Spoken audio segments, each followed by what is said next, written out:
नमस्कार व्यूअर्स, मैं हूं अमीश देवगन और इस समय हमारे साथ एक्सक्लूसिवली बातचीत करने के लिए मौजूद हैं बाबा बागेश्वर। बाबा बागेश्वर, आपका अभिनंदन है न्यूज 18 पर। नमस्कार।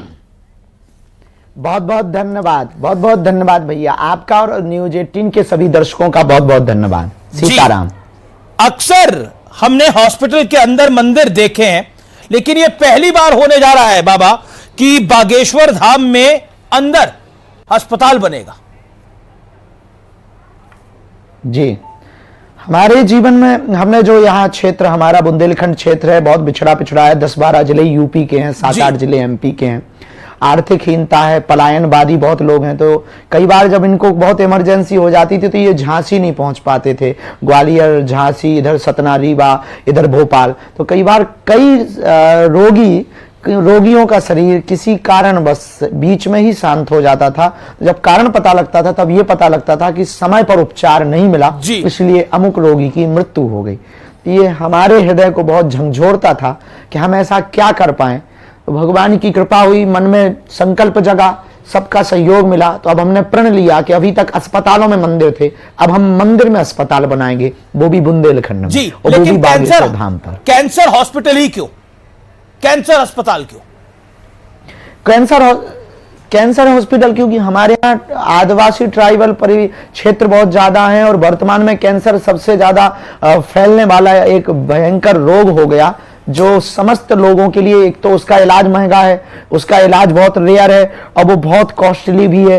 और बड़े बड़े हॉस्पिटलों में, कैंसर के हॉस्पिटलों लंबी कतारें, लंबी लाइन, जिस कारण से बहुत ज्यादा दिक्कत होती है। तो हमने सोचा कि अपने ही क्षेत्र में ये 17-18 जिलों के लिए एक सुविधा हो सके, मध्य प्रदेश के लिए एक सुविधा हो सके, इसलिए पहले तो कैंसर हॉस्पिटल है, बाद में इसे मेडिकल कॉलेज तक ले जाने का हमारा विजन है। योजना तो बड़ी है आपकी बाबा, कोई विकल्प नहीं है बाबा। योजना तो आपकी बड़ी है, लेकिन प्रधानमंत्री को बुला लिया और कन्या विवाह हो रहा है, उसमें राष्ट्रपति आ रही है, यानी आपका तो जलवा है।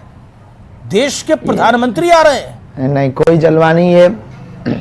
ये माननीय यशस्वी प्रधानमंत्री जी के विशाल हृदय के भाव के कारण हो पा रहा है।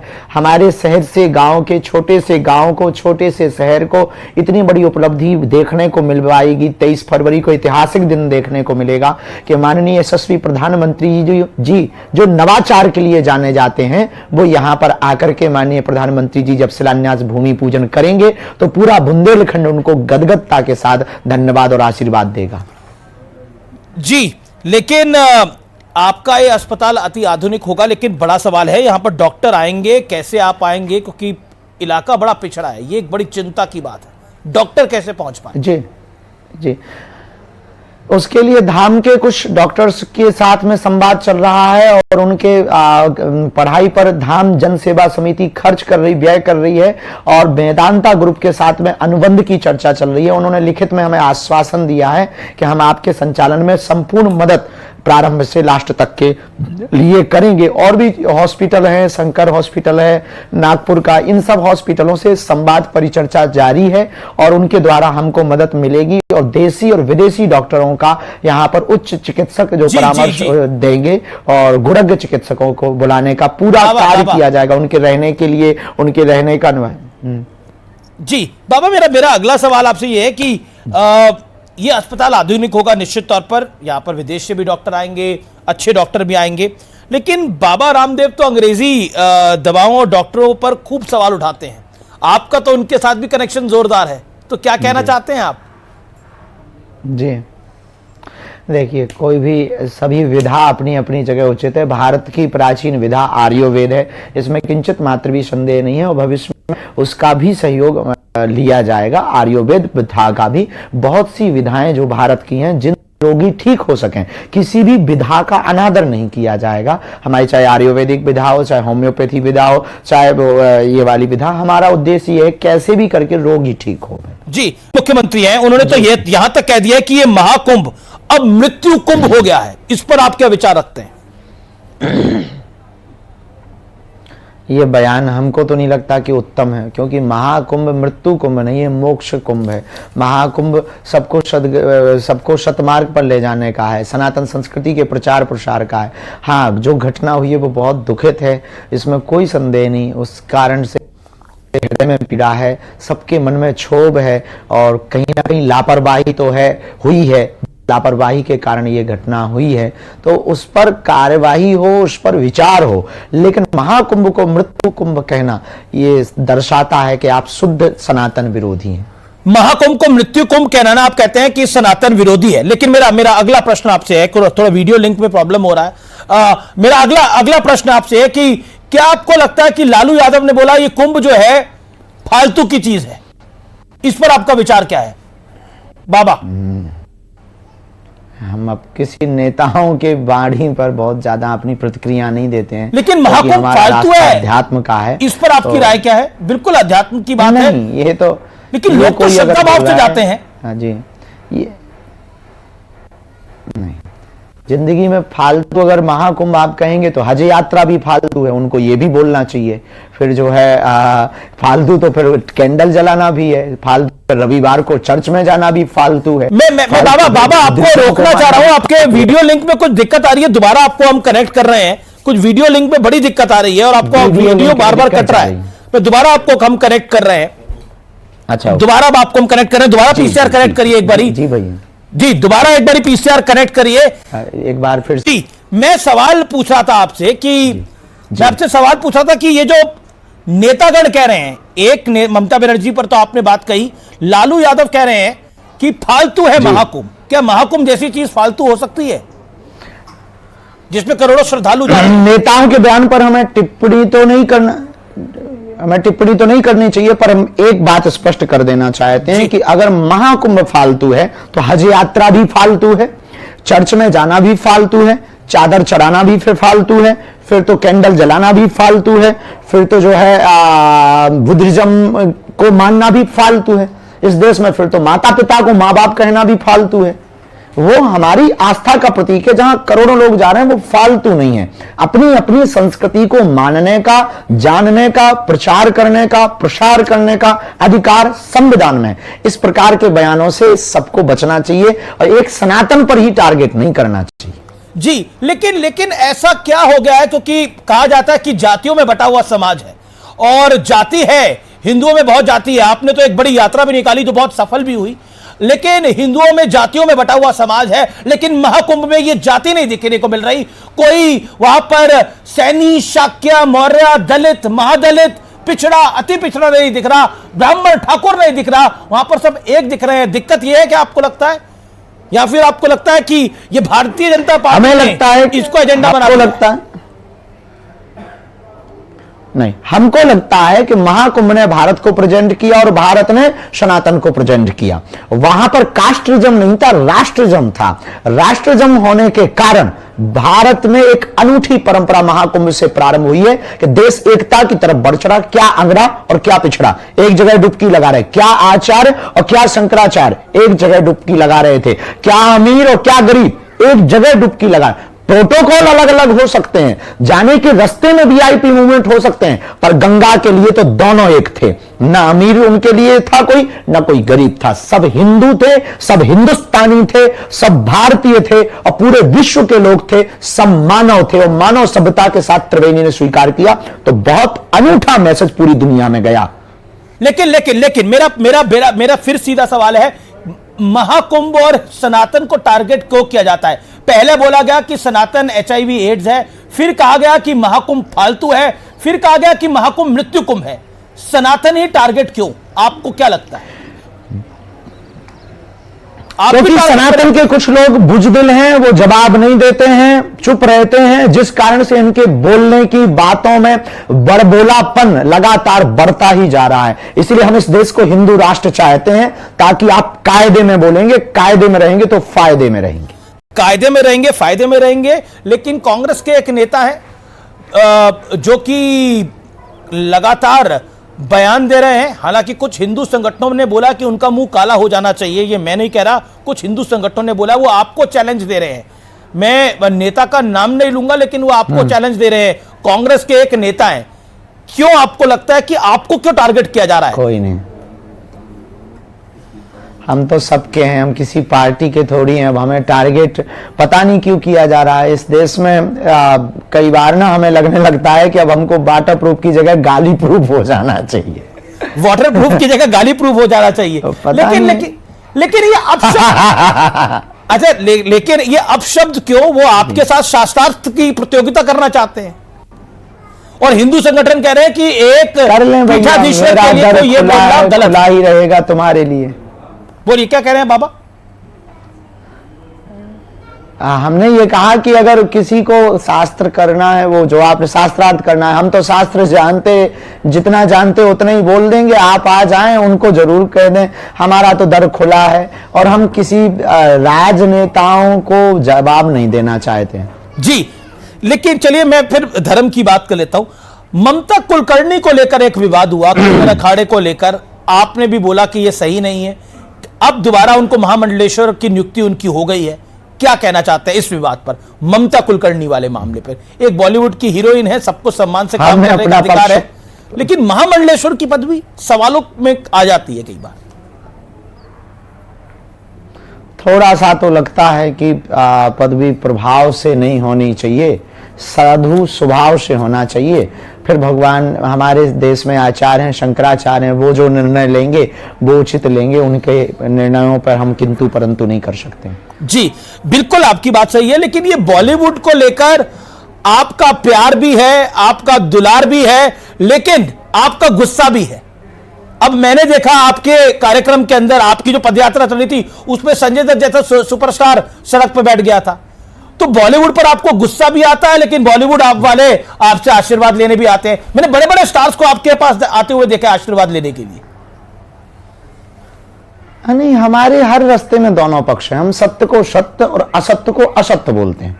जो गलत है उसे वो हमारा भी क्यों ना कोई, हमें गाली इस देश में इसलिए मिलती है, हमारी कंट्रोवर्सी इसलिए होती है क्योंकि हम मुंह पर और बेबाक और जो रियल है वो बोल देते हैं जी। लेकिन संजय दत्त आपके कार्यक्रम में क्या अभी भी कोई, ये प्रधानमंत्री वाला जो कार्यक्रम है इसमें भी कुछ बॉलीवुड के सितारे आएंगे क्या? आमंत्रण तो दिया है, अब जो आ जाए, जिनका धाम के प्रति निष्ठा है, आमंत्रण दिया है, वो आ सकते हैं। उसमें कोई किन को आपका आमंत्रण होगा? कौन जो हमसे अस्वीकार करेगा? सबकी पर्ची को तो आपको खोलनी है। नहीं नहीं नहीं नहीं, बालाजी के प्रति सबकी निष्ठा है। तो अभी शायद उनकी व्यस्तता बहुत है संजू बाबा की, वो चूंकि हमारे धाम के परिवार के अंग ही हैं, तो बाद में वो आएंगे। और सब आ रहे हैं, वीरेंद्र सहवाग भी आ रहे हैं, और रोबिन उथप्पा आ रहे हैं, आरपी सिंह आ रहे हैं, द ग्रेट खली आ रहे हैं जी जी।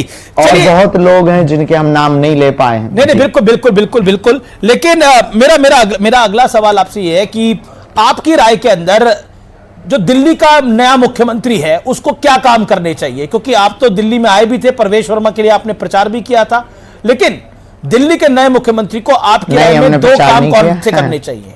आपको क्या लगता है? हमने किसी का प्रचार नहीं किया। प्रचार नहीं किया था, मतलब उनके कार्यक्रम में आए थे। विचारक ही ठीक है।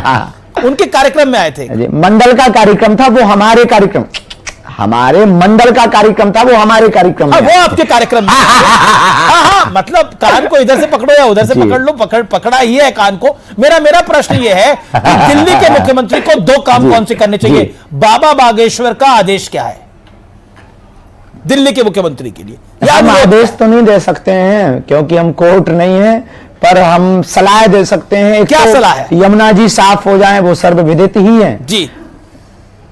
दूसरा, रिहायशी इलाकों का कचरा और ड्रेनेज सिस्टम ठीक हो जाए ताकि दिल्ली बहुत साफ स्वच्छ लगे जी। अब यह कहा जा रहा है कि राहुल गांधी और प्रियंका गांधी वाड्रा, रेहान वाड्रा ये भी जाएंगे कुंभ में स्नान करने के लिए, तो उनको आप क्या संदेश देना चाहेंगे? अच्छा है, बहुत अच्छा है। और सबका महाकुंभ है, भारत सबका है, गंगा जी सबकी हैं, सबको अधिकार है। जब विदेशी जा सकते हैं, रशिया, ऑस्ट्रेलियन, ब्रिटिश, तो भारतीय तो जाना ही चाहिए। बहुत अच्छी बात है ये तो। जी, एक सवाल, एक कंट्रोवर्सी, जब महाकुंभ में हादसा हुआ, दर्दनाक हादसा हुआ, आपने एक बयान दिया कि मोक्ष मिल गया है, उसको लेके कंट्रोवर्सी हो गई और कहा गया कि ये बयान बाबा बागेश्वर को नहीं देना चाहिए था। क्या कहना चाहते हैं आप? आपसे भी त्रुटि हुई थी तब? देखो, हम पहले तो इस बयान पे कोई सफाई देने के पहले खेद व्यक्त करते हैं। दूसरी बात, हमारा मंतव्य बिल्कुल भी ऐसा नहीं था। अब उस वक्त सिचुएशन ऐसी थी कि घटना हो चुकी थी, सामने ही पूरा भयावह स्थिति थी, मंजर विचित्र था, छोटे छोटे बच्चे रो रहे थे, हमारे अंदर भी फीलिंग है। हम और वो पूरा कार्यक्रम श्रद्धांजलि समारोह था। अब ये तो हम कह नहीं सकते कि ठीक मर गए, क्या कहते, तो कुछ ना कुछ डांडस तो बनाना पड़ेगा ना परिवार को। पर हमारी बात को दूसरे भाव में ले लिया, भाव का अर्थ अनर्थ कर दिया है लोगों ने, भाव का अनर्थ कर दिया। मेरा अगला सवाल है, प्रेमानंद जी महाराज के आप बहुत समर्थक हैं और इस देश में उन्हें बहुत लोग फॉलो करते हैं और अब उनकी यात्रा दोबारा शुरू हो गई है। हम सभी संतों के समर्थक हैं। जी बिल्कुल बिल्कुल, और उनकी यात्रा दोबारा शुरू हो गई है जिसपे काफी विरोध हुआ था। क्या कहना चाहते हैं आप? बहुत अच्छा हुआ है। आपने कहा था कि जिनको को बहुत धन्यवाद, जिनको ब्रज में राधे राधे कहने से दिक्कत है वो यहां से निकल जाएं, वो दिल्ली मुंबई जाएं। आपको लगता है दिल्ली मुंबई वाले राधे राधे नहीं करते क्या? सब जगह के राधे राधे करते हैं, ऐसा नहीं है। भगवत भक्त तो सब जगह होते हैं। हमने ये कहा था कि वो जो कॉलोनी वाले जो विरोध कर रहे हैं, जो रिहायशी इलाके वाले, और जिनको बहुत पीड़ा हो रही है, तो उनको दूसरी जगह चला जाना चाहिए।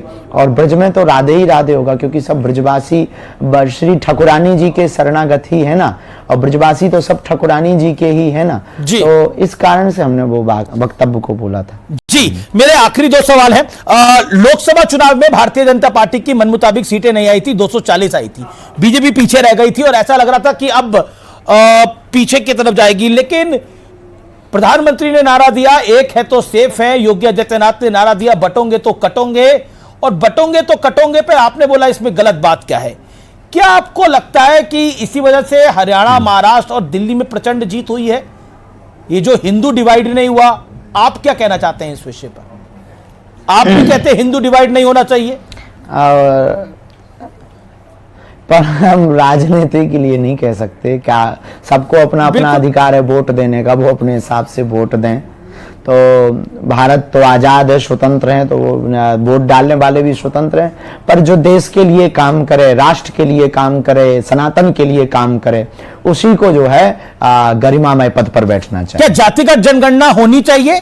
और आप बटोंगे तो कटोंगे के समर्थन में हैं? दो सवाल। जातिगत जनगणना के पक्ष में हम बिल्कुल भी नहीं है। अगर गणना ही करनी है तो अमीर और गरीबों की कर दो। आप कितने अमीर हैं और कितने गरीब हैं। पर राहुल गांधी तो और अखिलेश यादव, केजरीवाल सब कह रहे हैं होनी चाहिए जातिगत जनगणना। अब उनका अपना निजी मत है, सबको अपना मत बोलने का अधिकार है। जातिगत जनगणना से देश गृह युद्ध की तरफ चला जाएगा, और जातिगत जनगणना करके करोगे भी क्या? जनगणना इसलिए की जाती कि और कितने स्टेशन, पुलिस स्टेशन, हॉस्पिटल खोले जाएं, भर्ती निकाली जाए। पर अगर जातिगत जनगणना करेंगे तो देश गृह युद्ध की तरफ जाएगा। और हम सबको भारतीय बनाना चाहते हैं ना, हम जातियों में बांट करके सीमित और संकुचित क्यों नागरिकों को करें? भारत के लोगों की सोच व्यापक करें, राष्ट्रव्यापी करें, नेशनलाइजेशन को बहुत ज्यादा बढ़ावा देना। कास्टिज्म से हमें ऊपर उठ के राष्ट्रिज्म की तरफ जाना पड़ेगा। ये बड़ी लाइन बोली आपने, कास्टिज्म से ऊंचे उठकर हमें राष्ट्रिज्म, नेशनलिज्म की तरफ जाना पड़ेगा। एक चीज जो कि आरएसएस चीफ ने हाल में बोली और उस पर आपकी राय लेनी जरूरी है। उन्होंने बोला, मोहन भागवत जी ने कहा कि हिंदू समाज को इकट्ठा होना होगा। क्या आपको लगता है हिंदू समाज एक नहीं है? अभी तो नहीं है। आप मानते हैं इस बात को? अगर होता तो मणिपुर नहीं जलता, अगर होता तो बहराइच की घटना नहीं होती, अगर होता तो हम पर ही इतनी टिप्पणियां नहीं होती, क्योंकि हम विदेशी थोड़ी है, हम भी तो हिंदू ही हैं। और हमारे ही लोग हम पर टिप्पणी कर रहे हैं, और हमारे संतों पर टिप्पणी कर रहे हैं, महापुरुषों पर टिप्पणी कर रहे हैं, महाकुंभ पर टिप्पणी कर रहे हैं, गंगा पर टिप्पणी कर रहे हैं, तो राम पर टिप्पणी कर रहे हैं, मंदिरों पर टिप्पणी कर रहे हैं। इसलिए तो हमने 23 फरवरी को सोचा है कि सबके मुंह पर तमाचा लगेगा कि जब अस्पताल में मंदिर नहीं, मंदिर में अस्पताल होंगे, वहां कृपा भी मिलेगी और दवा भी मिलेगी, और बुंदेलखंड के इतिहास में यह लिखा जाएगा। और 26 फरवरी को दूसरा तमाचा लगेगा कि मंदिरों की दान पेटियों में आने वाले चढ़ावा से गरीबों की बेटियों का घर बसाया जाएगा। जी, मेरा आखिरी सवाल है। मैं 3 आपसे नाम लूंगा, एक एक करके, एक एक लाइन में आपको जवाब देना है। मैं 3 नाम लूंगा आपके सामने। पहला नाम, अगर उसका किसी का नाम हमें जवाब नहीं देना है, नहीं, एक एक नाम लूंगा, एक एक लाइन में आपको बोलना है। मैं पहला नाम ले रहा हूं अभिमुक्तेश्वरानंद स्वामी जी का। एक लाइन में क्या कहना चाहेंगे? ठीक है, महापुरुष हैं और वो अपना कार्य कर रहे हैं, अच्छा है। जी, दूसरा नाम जो है वो है ये जो पॉडकास्टर लॉबी है, जो पॉडकास्ट करते हैं, और इसमें जो रणवीर अलाहाबादिया, समय रैना, इनके बारे में एक लाइन में आप क्या कहना चाहेंगे? समय के साथ चलो, समय से आगे चलने की कोशिश करोगे तो गिरोगे। जी, अच्छा, अमेरिका के नए राष्ट्रपति बने हैं डोनाल्ड ट्रंप, उनके लिए एक शब्द आप कुछ कहना चाहेंगे? कान के कच्चे ना रह करके सबको लेकर के चलना चाहिए, तो हमें लगता है कि मैत्रीय देशों से मित्रता प्रगाढ़ रहेगी। जी जी, और अरविंद केजरीवाल के बारे में आप क्या कहना चाहेंगे एक लाइन में? आपके तो प्रिय हैं अरविंद केजरीवाल काफी। ठीक है, बहुत अच्छा है। हमारे तो सभी लोग जुड़े हुए हैं, वो भी हमारे अपने हैं, सब हमारे हैं। क्यों हारे अरविंद केजरीवाल? हारे क्यों? आपको क्या लगता है क्यों हारे? अगर विश्लेषण करें तो क्यों हारे आपको? लाइन हमको नहीं पता, ये दिल्ली की जनता बताएगी। ये दिल्ली, आपको क्या लगता है? आपके तो भक्त बहुत है दिल्ली के अंदर, क्यों लगता है आपको? नहीं, हमको नहीं पता भैया, दिल्ली के लोग बताएंगे। अब कुछ ना कारण तो हुआ होगा। अच्छा, एक सवाल सोशल मीडिया पे आपके लिए आया है। अब मुझे हिचक हो रही है पूछूं कि नहीं पूछूं, लेकिन मैं पूछ लेता हूं, माफी के साथ पूछ लेता हूं। कहा जा रहा है कि आप इतने हैंडसम हैं, इतने स्मार्ट हैं, और आपकी तो शादी की उम्र भी है, तो बाबा शादी करने का विचार करते हैं या नहीं करते हैं? हाँ, करते हैं। करते भी हैं विचार, और जल्दी ब्याह भी करेंगे, और आपको भी आमंत्रण कार्ड देंगे, न्यूज 18 को भी आमंत्रण कार्ड देंगे। सूट अभी से मत सिलवाना, छोटा पड़ सकता है। पहले कुछ हमारे सपने हैं जो हम जगते हुए देख रहे हैं, वो हमें सोने नहीं दे रहे। हमें पहले इस बुंदेलखंड के लिए कुछ करना है फिर। तो मतलब कितने महीनों का या सालों का या दशकों का इंतजार करना पड़ेगा? नहीं, दशकों का नहीं, बस जल्दी ही हो जाएगा। जल्दी हो जाएगा, जल्दी हो जाएगा। हम 95 साल में थोड़ी करेंगे। जी, बाबा बागेश्वर, आपका बहुत बहुत धन्यवाद। और आप बहुत बड़ा काम कर रहे हैं, कैंसर हॉस्पिटल बना रहे हैं, बहुत बड़ा काम कर रहे हैं। इसके लिए आपको, आपका बहुत बहुत अभिनंदन है। बहुत बहुत धन्यवाद हमारे साथ जुड़ने के लिए आज। तो ये थे बाबा बागेश्वर।